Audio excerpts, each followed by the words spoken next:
The British Council has been working in Pakistan for 70 years, and we're delighted to be celebrating this anniversary this month by showcasing our heritage collection of books. 15 years ago, when the British Council libraries across Pakistan had to be closed, we dispersed thousands of books to institutions across the country, but we kept 450 special legacy editions, mainly about history of the relationship, but a few arts related books as well. And we're delighted this weekend, 22nd of October, at the Heritage Now Festival in Lahore, that we are able to launch this collection. This curatorial experience has been unlike any other because we both had to extract themes from existing books that were already there. In going through the books, we tried to identify themes that would make a coherent exhibition.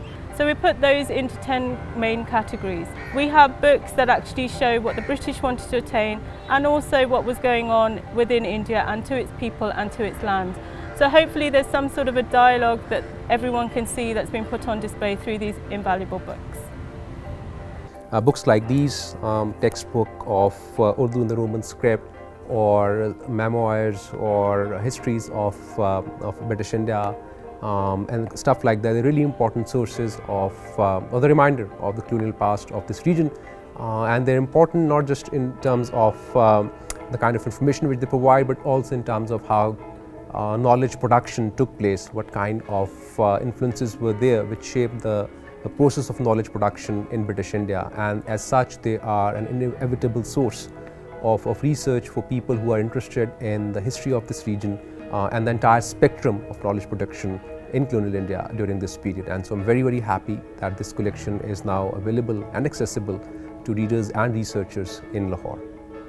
Unfortunately, in our society, relationship with the past is a massive gap. We still are lagging behind most other countries in terms of preserving our history, preserving our archive.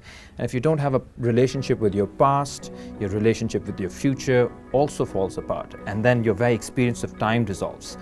When we talk about history, it's not simply history books that are important, but we have to emphasize the importance of the archive, of the primary documents, because they give us a living example of how texts circulated in the previous centuries. So I congratulate the British Council for this endeavour, and I hope this is just the beginning of more work on preserving aspects of our past. The history as a subject is very deeply linked to identity formation, and primary sources are absolutely central to understanding how identities are formed. Authors such as Malcolm Darling or Tucker, these were British officials who worked under the Raj, who worked in India, and they were instrumental in shaping land relations in a very important province like Punjab. These are sort of the things that we have inherited even after independence and after partition. ये किताबां British council library च available ने पुरानी किताबां वो चाहिए है student को उत्थे जाके लभन पढ़न और हर सारे नूं नहीं पता जिन्हां नूं नहीं पता वो जान और उत्थे जाके पढ़न. I'm really excited about the future of the Legacy Book Collection. I think there's a huge audience out there for this content.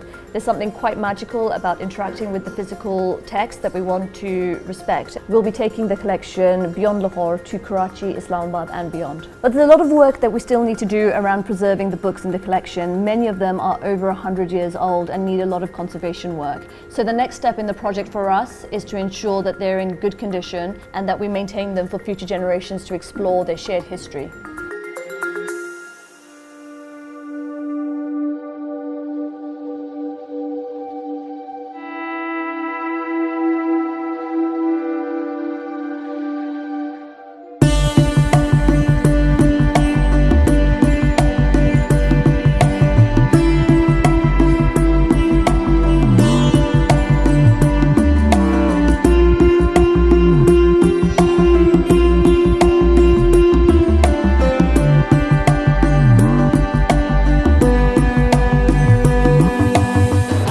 Happy to have this opportunity to see these rare manuscripts, these books, the lithographs that we haven't seen, that we don't have access to. And being a practitioner myself and a teacher, these are great resources.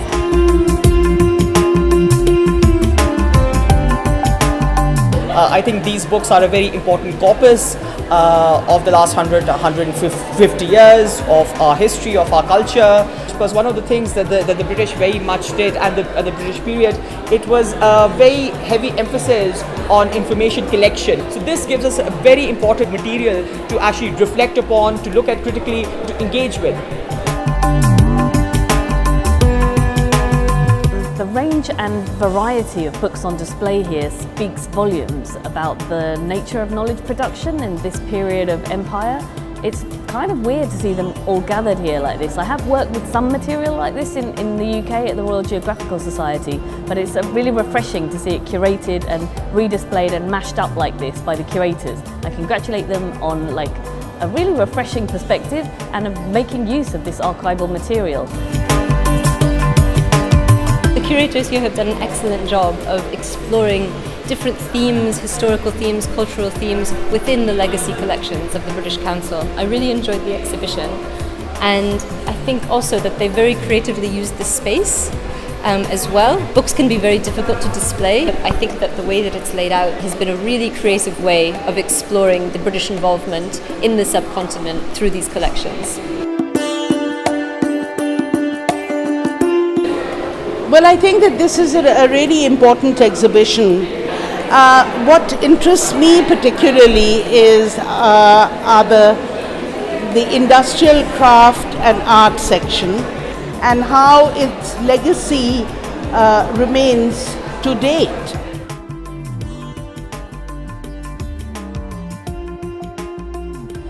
We're delighted by the response that we've had here at this exhibition, and it has given us new ideas and a new energy to take this forward and to collaborate with other institutions and organizations in preserving the rest of the books from this series, and to display this, to find new homes for this exhibition, to make it travel to other cities and other places, and to make it available for academics, researchers, students and the general public to be able to access the content and the shared history of these books.